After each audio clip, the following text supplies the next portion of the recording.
Hello everyone, आप सभी लोगों का स्वागत है टीचिंग परीक्षा के आज के इस वीडियो में, जिसके अंदर में फ्रेंड्स हम लोग हमारा एनसीईआरटी बेस्ड जो एक एमसीक्यू सीरीज चल रही है उसको हम लोग एक कदम आगे बढ़ाएंगे। मैं आपको बता दूं, इस सीरीज के अंदर में हम ओल्ड प्लस न्यू एनसीईआरटी दोनों पर बेस्ड क्वेश्चंस को सॉल्व कर रहे हैं। और ये वो क्वेश्चन है आपके जो मल्टीपल एग्जाम्स के अंदर में पूछे जाते हैं। अगर आपने इन क्वेश्चंस को कर लिया तो 2025 के अंदर में कम से कम 10 एग्जाम्स जो है वो आप आराम से निकाल सकते हो। तो आप इस पूरे सेशन को अच्छे से देखिए और लास्ट में मैं आप लोगों से कुछ सवाल पूछूंगा, उनको भी आप आंसर जरूर कीजिएगा। आगे बढ़ने से पहले फ्रेंड्स, मैं एक यहां पर मैं आप लोगों के साथ में एक बहुत ही सुंदर सा कोट शेयर करना चाहूंगा कि जीत लो हर लम्हा, बीत जाने से पहले लौटकर यादें आती है, वक्त नहीं। तो आप लोगों को जो है फ्रेंड्स इस वक्त का जो है बहुत अच्छे से इस्तेमाल करना है। एक चीज याद रखना कि 2025 अभी शुरू ही हुआ है। अगर आपने सही से इसका इस्तेमाल कर लिया तो बहुत अच्छे से आप बहुत सारी एग्जाम्स को क्लियर कर सकते हो। कितने लोग एग्री करते हो? बताइए जल्दी से, कितने लोग एग्री करते हैं? हाथ ऊपर करके बता देंगे जल्दी जल्दी से और लिख देंगे एग्री सर। ठीक है, चलिए नाउ फ्रेंड्स, आगे बढ़ने से पहले जितने भी लोगों ने सेशन को लाइक कर दिया है उन सभी लोगों का बहुत बहुत शुक्रिया। जैसे कि मैं यहाँ पर मैं देख पा रहा हूँ काफी सारे बच्चे जिन्होंने सेशन को लाइक कर दिया है, हाथ ऊपर कर दीजिएगा जिन्होंने भी सेशन को लाइक कर दिया है। ये पूरा का पूरा सेशन उन लोगों को समर्पित। जहां भी शेयर कर सकते हो फ्रेंड जल्दी जल्दी से शेयर कर दीजिएगा, क्योंकि आपकी शेयरिंग ही हमें मोटिवेशन देती है कि और ज्यादा आप लोगों के लिए और ज्यादा मेहनत कर सके। ओके, चलिए तो पहले क्वेश्चन की तरफ में आगे बढ़ते हैं। पहला ही क्वेश्चन देखिए, बहुत ही बढ़िया क्वेश्चन है आप लोगों के लिए।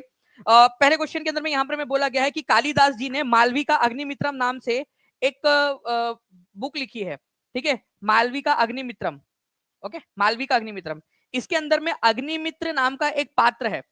ओके, तो ये कौन से वंश से संबंधित है? उन्होंने क्या किया, कालिदास जी तो थे आपके 5वीं शताब्दी के। ठीक है, उन्होंने क्या किया, उनसे पहले का जो है 200-300 साल पहले जो है एक वंश हुआ करता था। उस वंश के जो राजा थे, ठीक है, उनको पात्र लेकर, उनको मतलब किरदार लेकर एक कहानी लिखी मालवी का अग्निमित्रम नाम से। ठीक है, तो ये जो है ये शुंग वंश का शासक था। ठीक है, ये याद रखना आप लोगों ने, शुंग वंश का शासक था। B is the correct answer. Okay, Shunga वंश का शासक। तो इस कहानी के उन्होंने बताया कि किस तरीके से मालविका और अग्निमित्र उनके बीच में प्रेम प्रसंग था, और प्रेम प्रसंग के ऊपर में पूरी की पूरी कहानी है ये। ठीक है, वैसे ही फ्रेंड्स मेघदूत भी एक प्रेम प्रसंग के ऊपर में कहानी है कालिदास जी की। अभिज्ञान शकुंतलम जो है ये भी एक प्रेम प्रसंग पर आधारित है। कुमार संभव प्रेम प्रसंग, मतलब कालिदास जी बड़े मतलब रोमांटिक टाइप के इंसान रहे होंगे अपनी जिंदगी के अंदर में। तो चंद्रगुप्त द्वितीय जो है, ठीक है, उनके 9 रत्नों में से एक थे कालिदास जी। इनको भारत का शेक्सपियर भी कहा जाता है। ये यूपी टेट के अंदर में आया था क्वेश्चन, आप लोग यूपी के सुपर टेट के अंदर में, यूपी सुपर टेट के अंदर में ये याद रखना आप लोगों ने। आया था कि नहीं आया था ये क्वेश्चन, भारत का शेक्सपियर किसको कहा जाता है? कितने लोगों को याद आ रहा है? ठीक है, अगर किसी ने वो क्वेश्चन देखा हो तो, भारत का शेक्सपियर किसको कहा जाता है? ठीक है, ये कहा जाता है कालिदास जी को। उनकी एक और रचना थी जिसका नाम है, ठीक है, रघुवंश। तो रघुवंश जो है कालिदास जी की अंतिम और सबसे लोकप्रिय रचना है, कालिदास जी की रघुवंश। इंपॉर्टेंट है, सभी लोग लिखेंगे। ठीक है, एक चीज लिखिए आप लोग, मेघदूत किसने लिखी है? ठीक है, अच्छा एक चलो एक एजुकेटेड गेस लगाओ आप लोग कि ये सारी की सारी रचनाएं कालिदास जी ने कौन सी भाषा में लिखी होंगी? ठीक है, Marathi, Punjabi, Gujarati, English, Chinese, Japanese, Korean, कौन सी भाषा में लिखी थी उन्होंने? बताइए सर, कोर्स कैसे ले सकते हैं, गाइड कीजिए। ट्रू स्पोर्ट्स जी, देखिए नीचे में एक नंबर चल रहा है, उस नंबर पे कॉल या व्हाट्सएप कर दोगे ना आप, तो भी आपकी टीम आपको मदद कर देंगी पूरी तरह से। अगर कॉल ना लगे तो आप व्हाट्सएप कर दीजिएगा, क्योंकि बहुत सारे बच्चे कॉल कर रहे हैं एक साथ आज भी। ठीक है, हजारों बच्चों के एक साथ कॉल आ रहे हैं, क्योंकि सबको पता है कि टीचिंग परीक्षा मतलब सफलता की गारंटी है। ओके, तो यहाँ पर मैं संस्कृत भाषा के अंदर में उन्होंने लिखा था, बहुत बढ़िया। ठीक है, तो संस्कृत भाषा के अंदर में लिखते थे, ये याद रखेंगे आप सभी के सभी लोग। ओके, संस्कृत भाषा के अंदर में कालिदास जी। ये भी क्वेश्चन बनता है कि कौन सी भाषा के अंदर में उन्होंने लिखा था, संस्कृत में। नाउ फ्रेंड्स, अब देखिए एक बड़ा सा क्वेश्चन है। ठीक है, इतना बड़ा क्वेश्चन है कि आप लोगों को जो है उसको पूरा पढ़ना पड़ेगा। तो पढ़िए इस क्वेश्चन को, जल्दी से बताइए कि इसका आंसर क्या होगा। मैं थोड़ा सा इसको और बड़ा थोड़ा ऊपर करने की कोशिश करता हूँ, ताकि आप लोगों को अगर दिख पाए, या हल्का सा इसका फॉन्ट हम छोटा कर दें। ठीक है, देखिए, कंसीडर द फॉलोइंग पैराग्राफ। एक पैराग्राफ दिया है आपको, ये पैराग्राफ पढ़ना है। साइमन कमीशन के विरुद्ध प्रदर्शनों के दौरान लाहौर में हुए पुलिस लाठीचार्ज में वे गंभीर रूप से घायल हो गए थे, जिसके परिणाम स्वरूप नवंबर 1928 में उनकी मृत्यु हो गई। बाद में उन पर लाठीचार्ज के लिए उत्तरदायी ब्रिटिश अधिकारी को भगत सिंह और राजगुरु ने गोली मारकर उड़ा दिया था। उड़ा दिया था मतलब ऐसा हवा में नहीं उड़ा दिया था उन्होंने, उड़ा दिया मतलब वो भाई वाला उड़ा दिया। ठीक है, डायरेक्टली, ठीक है, मार दिया वो वाला है।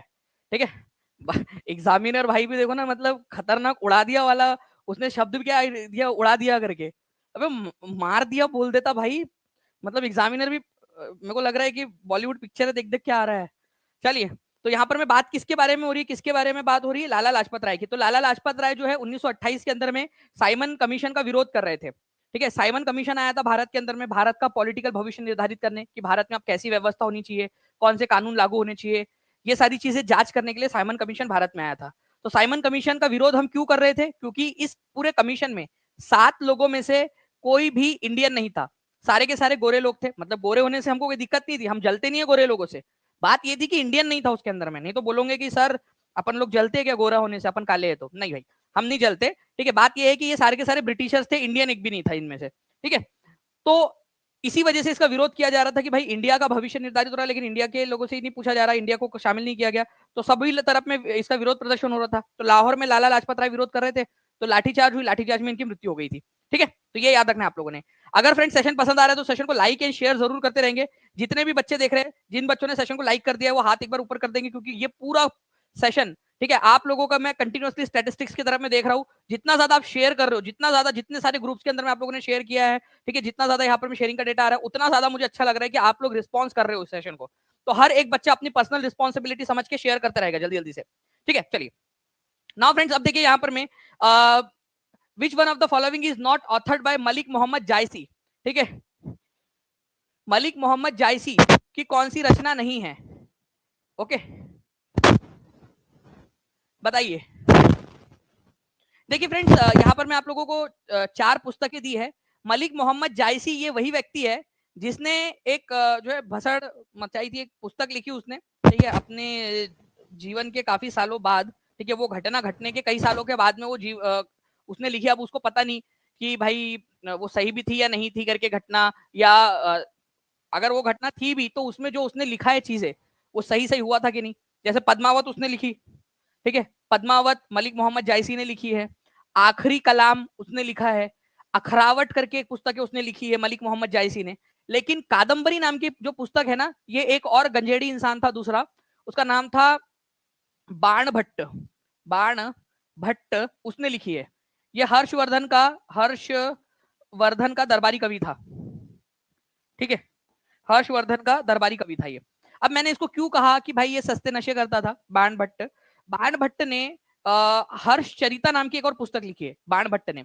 उसके अंदर में उसने जो है जो हर्षवर्धन या वर्धन वंश का जो सबसे पहला शासक है उसको बताया। पुष्यभूति नाम का एक राजा था, वहां से वंश स्टार्ट हुआ है। बाण भट्ट ने हर्षचरिता में लिखा है।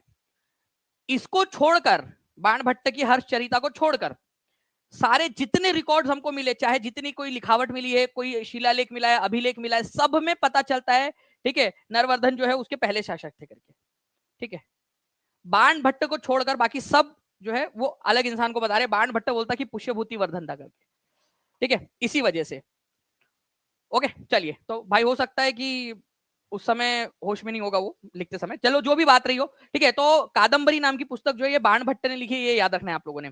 हर्षवर्धन के दरबार में दरबारी कवि था कादम्बरी नाम की पुस्तक लिखने वाला। बाकी आखिरी कलाम, अखरावट और पद्मावत ये किसने लिखी है? ये लिखी है मलिक मोहम्मद जायसी ने। ठीक है, तो ये इंपॉर्टेंट पॉइंट है आप लोगों का। ठीक है, पूछा जाता है अक्सर मलिक मोहम्मद जायसी, इसने ये जनरली पूछा जाता है पद्मावत नाम की पुस्तक किसने लिखी है, तो मलिक मोहम्मद जायसी ने लिखी है, ये याद रख लेना है आप लोगों ने। ठीक है, चलिए, दिल्ली सल्तनत के लास्ट लास्ट के अंदर में था वो। ठीक है, now friends, on which river is Bhakra Nangal project built? Bhakra Nangal project जो है कौन से नदी के ऊपर में बना है? एक बार जितने भी बच्चे देख रहे हैं, ठीक है, आप सभी लोगों से एक रिक्वेस्ट है कि अगर आप चाहते हो कि ऐसे बहुत सारे क्वेश्चंस मैं आपको करवा दूं तो जल्दी जल्दी से शेयर कर देंगे फ्रेंड्स, जहां भी शेयर कर सकते हो आप लोग। और जिन्होंने चैनल को सब्सक्राइब नहीं किया, टीचिंग परीक्षा चैनल को सब्सक्राइब जरूर कर लीजिए। देखिए, अगर मैं बात करूं आप लोगों से फ्रेंड्स भाखड़ा नांगल डैम की, तो भाखड़ा नांगल डैम जो है ये सतलुज नदी के ऊपर में बना हुआ है। अब ये सतलज नदी में भी कौन से वाले जो है राज्य में बना है, तो आपको याद रखना है फ्रेंड्स, हिमाचल प्रदेश और पंजाब की बॉर्डर पर है। लेकिन है कौन से साइड में? बॉर्डर में भी हिमाचल प्रदेश वाले साइड के अंदर में। तो हिमाचल प्रदेश के अंदर में ये याद रखना है आप लोगों ने, सतलज नदी के ऊपर में बना है भाखड़ा नांगल डैम। अच्छा, एक और क्वेश्चन आप लोगों से बन सकता है फ्रेंड्स, उसको भी याद रखिएगा आप सभी के सभी लोग। भाखड़ा नांगल डैम की वजह से एक तालाब बना है, उस तालाब का नाम बताना है आप लोगों ने। ठीक है, जल्दी जल्दी से बता दीजिए। भाखड़ा नांगल डैम की वजह से जो तालाब बना, देखो अब ये नदी जा रही थी, तो मैं तो रास्ते से जा रही थी, भेलपुरी खा रही थी, ठीक है, ये डैम बना